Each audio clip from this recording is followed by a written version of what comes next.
Hello, dear students. Welcome to the Bajirao IS Academy. Today is 23rd December, and we are going to discuss the daily Hindu newspaper analysis. So, in today's discussion, we have to discuss three important issues. The first issue is related to Literature Award and its significance. You know that literature is the abode of knowledge. We read literature, we gain knowledge, we experience from the others actions, inactions, behavior. So these are inserted in the literature. So that's why we need to recognize the literature who writes the book. And apart from that, when we talk about India's linguistic diversity, so there is much more linguistic diversity, and we try to recognize it by awarding various awards like Sahitya Academy Award, Gyanpit Award. So we will understand the significance of the literature. Then further, we will shift to the second article where we will discuss that whatever Israel is taking the action against the Hamas, actually the result is not coming. Like almost 10 weeks lapsed. But the objective which was declared by Israel is not achieved. So does this means that Israel is fighting in the dark in the Gaza? And if yes, then why Israel is not recognizing this thing and just they are escalating the war, causing humanitarian crisis, causing the problems in the region of the West Asia. So we will discuss in a more detailed way. Then further, we will shift to the third article where we will discuss some of the important issue related to the telecommunication bill which recently passed from both the house. So let's start with our discussion, but before that, if you hadn't subscribed our channel, please do subscribe, like, share with your friend circle. Now we are moving to the first article. It can be related to GS paper 1. So when we talk about literature, so you may have read various literature. It can be related to your textbook. It can be related to the novels. It can be essay as well. So you gain knowledge, you gain experience, and apart from that, you have the expansion of creativity, innovation, sharing of the idea. So these type of significance the literature provides. And when we talk about India, so India is also the abode of many literature, the spiritual literature, the medicinal literature, the science related literature. But earlier, these literature was not recognized. The personality were not recognized. But with the coming of various award functionary like Sahitya Academy Award, like Gyanpit Award, and many much more this type of award distribution program, we are recognizing our writers and honoring our writers, and we can say that we are honoring the Indian languages, and apart from that empowering the writers, and also we are connecting the readers, sharing ideas with the readers so that the knowledge of the reader should got expanded. They can be encouraged to have a shift towards this field. Okay, so that is the thing. But do we are doing great in promoting the Indian literature? No, we need to do more. So what we need, we will understand. But first of all, there is a need to understand the importance of linguistic diversity. We know that our Indian culture have many more languages. And when we talk about the Indian constitution, we have 22 scheduled language. Do you remember this scheduled language? Please do remember, because in the prelims UPSC do ask, and it can be related to your art and culture topic. So kindly remember to integrate with the questions from the UPSC mains as well. Okay, so when we talk about the linguistic diversity, so whenever you will shift to one location to another location, one state to other state, maybe one district to another district, you will find changes in the language.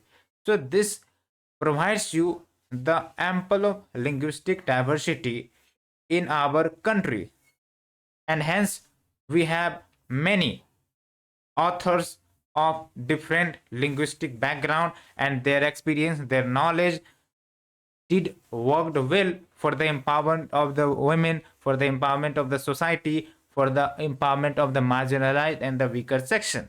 You can connect with the history as well, because earlier, when there was no social media and no digital connectivity, so in the historical times, these literatures worked as the main object to have a sharing of the idea, to have a sharing of the emotions.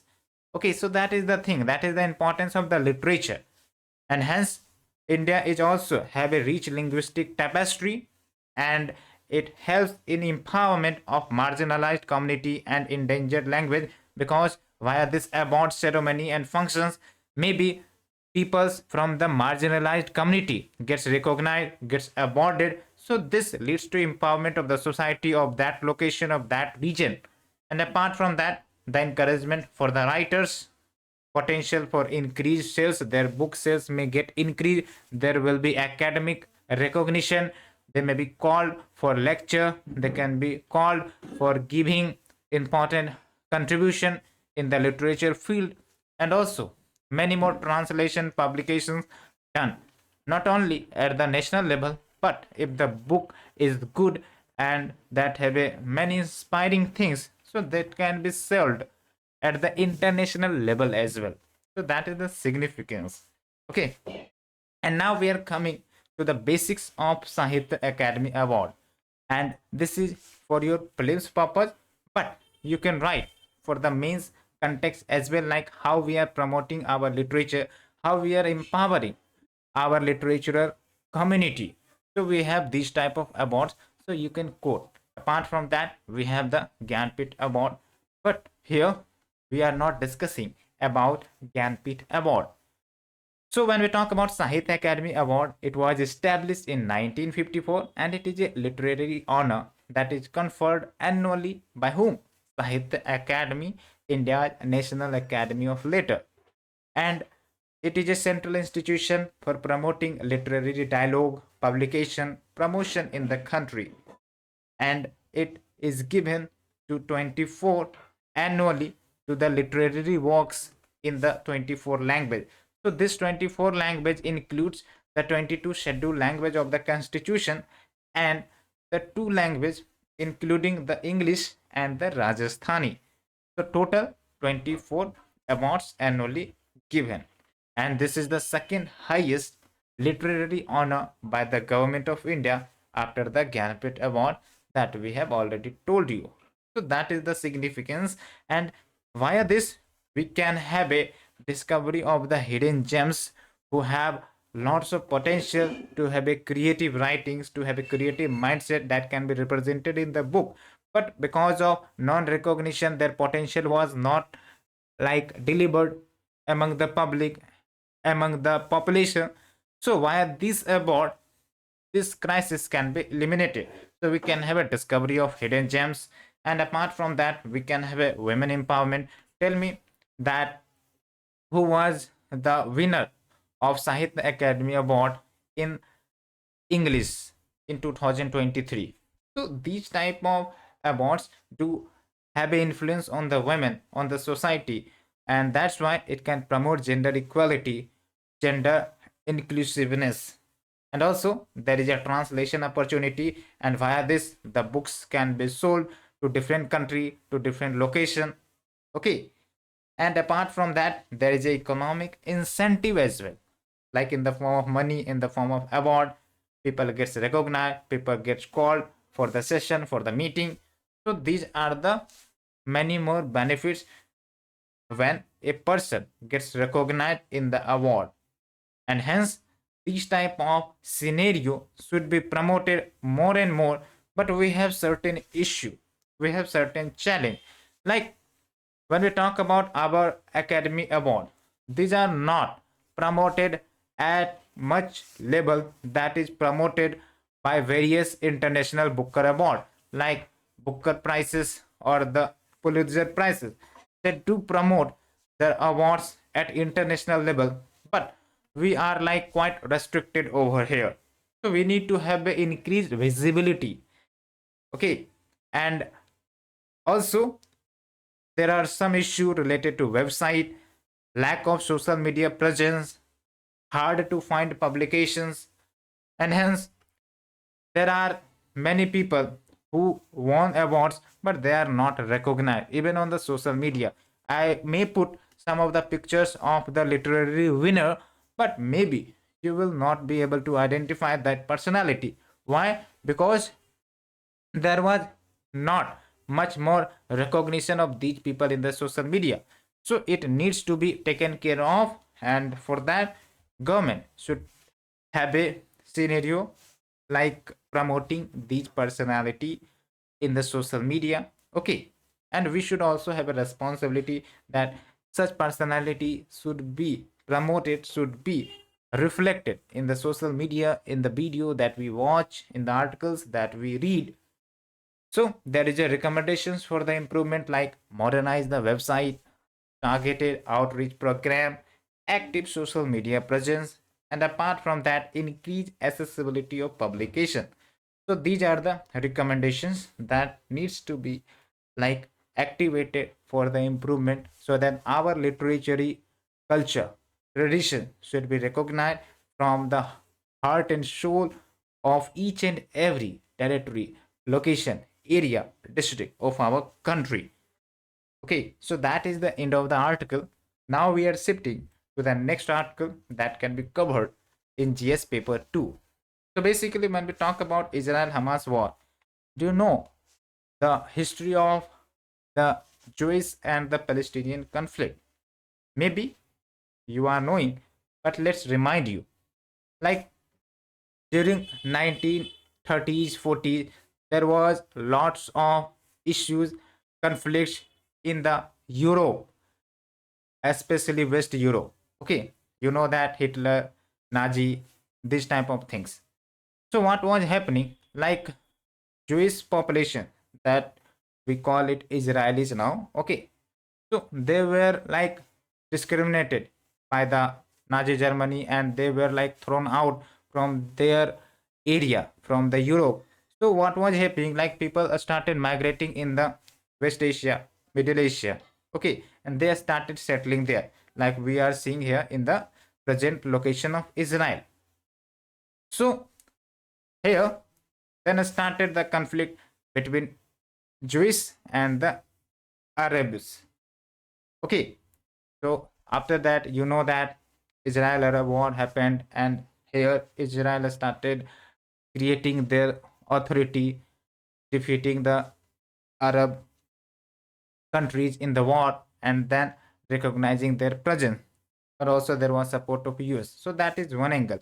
But tell me, who was the person that promoted the shift of the Jewish population to the West Asia?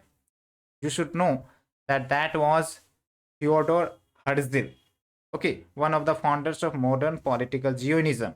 And what do you mean by Zionism? So Zionism was like Jewish nationalist movement that has had as its goal that we should have a creation and support of a Jewish national state in the Palestine. Okay, and this movement of Zionism originated in Eastern and Central Europe in the latter part of the 19th century. So this was the phase, this was the crux of the history of the Israel-Palestine conflict, or we can say that Israel or Jewish and the Palestine conflict. But when we talk about current scenario, so current scenario on October 7, there was like attack from Gaza, and who did that attack? Hamas, the terrorist organization, the USA declares it. And apart from that, the Israel retaliated in the response. Okay, but when the Israel declared war against Hamas, the Israel had clear-cut objective that they will free up the Israeli hostages and also they will dismantle the Hamas. But after even 3 months lapsed, or we can say that 10 weeks lapsed. But who is facing the crisis? The humanity is facing the crisis, like 20,000 people killed in that region, and more than 50,000 people wounded, and almost 90% of the population of Gaza, they were displaced. You know that when Israeli forces entered Gaza, so they started displacing the people from northern Gaza to southern, and from that location to another. And apart from that, there was loss of the house, loss of asset, loss of infrastructure, many more things, and food crisis, energy crisis, the hospital crisis, we all are seeing in the video. So that is one thing. So when the Israel declared its objective that it will dismantle the Hamas, free up the hostages, but one another objective that Israel do had but didn't declare in the public, like creating the deterrence, so that no such type of October 7 incident can happen in the future. So that's why, like, Israel attacked aggressively into the Gaza and trying to destroy or dismantle Hamas. But did Israel achieved in its goal? No, that's not. Because if Israel achieved its goal, the war, the conflict may have ended down. But what we are seeing, there is an escalation of war. There is expansion of the war, because the Hamas supported organization like Hezbollah, Houthis, they are also trying to participate in this conflict to have a support from the Hamas side. So this is leading to expansion, and we are seeing its influence on the Red Sea. Like the Houthis, they are trying to attack over the ships that is going here and there over the Red Sea. So these conflicts are increasing, and maybe in the future, if the USA gets present into this conflict, this can cause more disturbance. So this also raises the questions about effectiveness of the Israel's tactics, and the tactics that they will end the and dismantle the Hamas, but now there is high civilian casualty and failure to achieve the stated objective. So there is a challenge of asymmetric warfare, and here when we talk about asymmetric warfare, so it is like a strategy of warfare. On one party, we have the different warfare strategy, like they have a aim to defeat the military of other side, they can have a aim to not harm the population. But when we talk about another side, so in the asymmetric warfare, the another side may think that I do not have the such defense capability, military capability, so I will try to influence the people, I will try to like have a guerrilla warfare against the enemy. So that is called asymmetric warfare. So you can compare, like Israel have the good defense capability, military capability, support of various nations. But when we talk about the Hamas, okay, so they do not have the capability, so they will apply the guerrilla tactics. They can make the emotionally blackmailing. Okay, so this can be the strategy. They can affect the population, like we are seeing that despite the continuance of the Israel presence in the Gaza, now the global population and the global leaders are trying to raise questions about Israel's strategy that is causing the loss of many people, the lives in that region. Okay, one thing we understood. And when we talk about Israel's past war and the victory, so in the past, Israel fighted many conventional warfare, and in the conventional warfare, they won. And when we talk about conventional warfare, that is like military to military warfare. And here, the Israel won. Like we have 1982 example when it invaded Lebanon to push the Palestinian Liberation Organization out of the country. So it thrown out the PLO from Lebanon. Okay, and Lebanon is like the bordering country for the Israel. And even in 2006, it invaded Lebanon again, this time to crush the Hezbollah. But what the conclusion we can draw here? Like despite the Israel tried to like invade and crush Hezbollah, but now we are seeing that Hezbollah even become the politically stronger, and now it has built its military strength, and they are also threatening the security of the Israel. So what we can conclude that even, let's say, Hamas is not totally destroyed. So maybe in the future, Hamas can rise again and they can strengthen their military capability. And in future, again, this scenario can be repeated like we have seen in the recent times, specifically after the start of October 7 war. Okay, so when we talk about the current perspective, so in the current war, Israel's main narrative is that Hamas is like the IS, that is the Islamic State. So Israel want to have an end over this. But overall, we can say that the Israel's perspective of this is not good, in the sense like IS was extremely unpopular and lacked any social or political cause. But in the case of Israel Palestine, the fundamental contradiction is Israel's continuing occupation of the Palestinian territory. So, global support of the population is dimming towards Israel, and it is increasing towards the humanitarian crisis that is occurring in the Gaza. Okay, and also Hamas has a social and political cause, that is the liberation of the Palestine.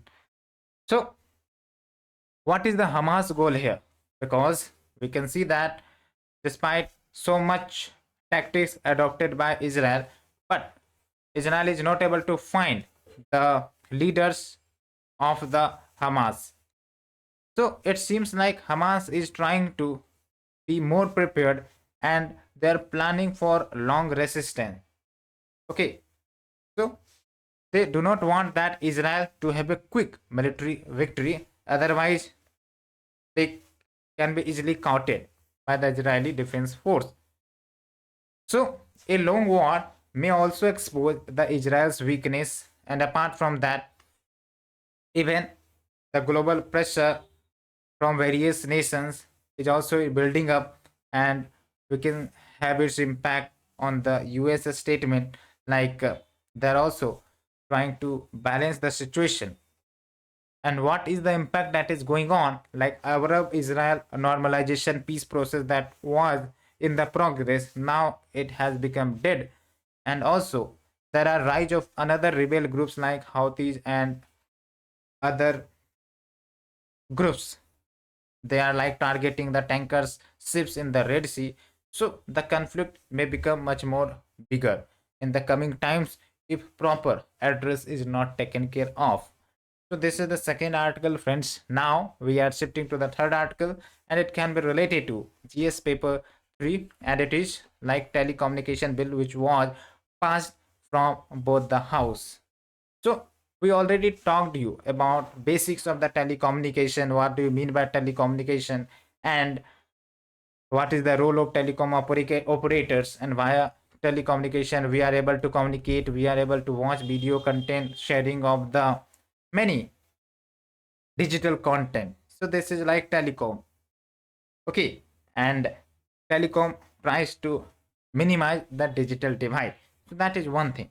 But our focus here is like understanding the weakness of the telecommunication bill. However, this article has a little bit political angle, but we will not go deeper into the political angle. Okay, so this article talks about certain issue in this new telecommunication bill, because it talks that this type of provisions which is in this bill, they can promote digital divide, and apart from that there can be a chances of authoritarian regime, that is more centralization of the power. So there are issues and concerns related to the bill, like we are seeing the nationalistic branding and diversion. What do you mean by nationalistic branding?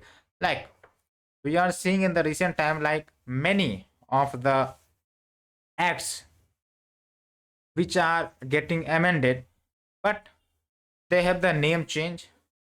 Like whenever there will be India, there will be Bharat. So that is one thing.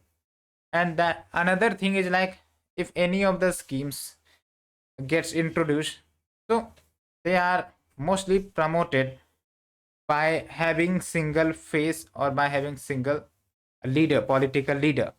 So that is another scenario. And here there is example like universal services obligation fund, which will be now called as digital Bharat Nidhi. Okay, and what is this universal service obligation fund? Tell me in the comment section. Okay, try to decode the answer and tell me in the comment section so that you can also be aware. So what is the concerns which has been highlighted here? Like, this provision ignores the digital divide. And when we talk about digital divide, it is like the connectivity gap between rural area and the urban area. And here urban area get much more digital facility as compared to the rural area, the speed, the sharing of the data rate, uploading rate, many more things. Okay, and how this article is substantiating its point, like we have a data from the Telecom Regulatory Authority of India that are showcasing that a stagnant user growth and declining smartphone sales. And this indicates that if the smartphone sales are decreasing, so there is a chances that in rural area the sale is not getting promoted, because in urban area there is a chance that the population do have the smartphone coverage, but in rural area there is a chance that a smartphone sales should increase, but it is not actually increasing, it is declining. So what it indicates that in the coming future there can be the digital divide can be promoted. And apart from that, we have already talked about this provision, like there is no bidding process for allocation of satellite spectrum. Okay, the satellite spectrum is like, or the satellite services is the internet services that we directly get from the satellite. Okay, there are two type of things, like one is your tower based system. Okay, so the connectivity is happening between tower to tower. One will be like satellite communication, directly you send the message, it will be going to the satellite and then receiving to the destination or the receiver. So that will be the another thing. So in the case of satellite spectrum, there is no provision of bidding, and this can benefit the certain selected big private firm. Okay, and that apart from that, there is a like modern authoritarianism. How?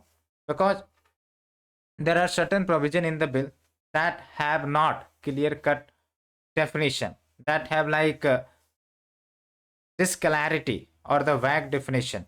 Like, there is a definition of telecom services, but that may include the personal data as well. Okay, and apart from that, there is a chances of expanded interception and surveillance power, and in the name of national security, then can be the more government intervention. Okay, because lack of definition raises concern about arbitrary action of the government. And apart from that, there are certain provisions like mandatory user identification with verifiable biometric based identification.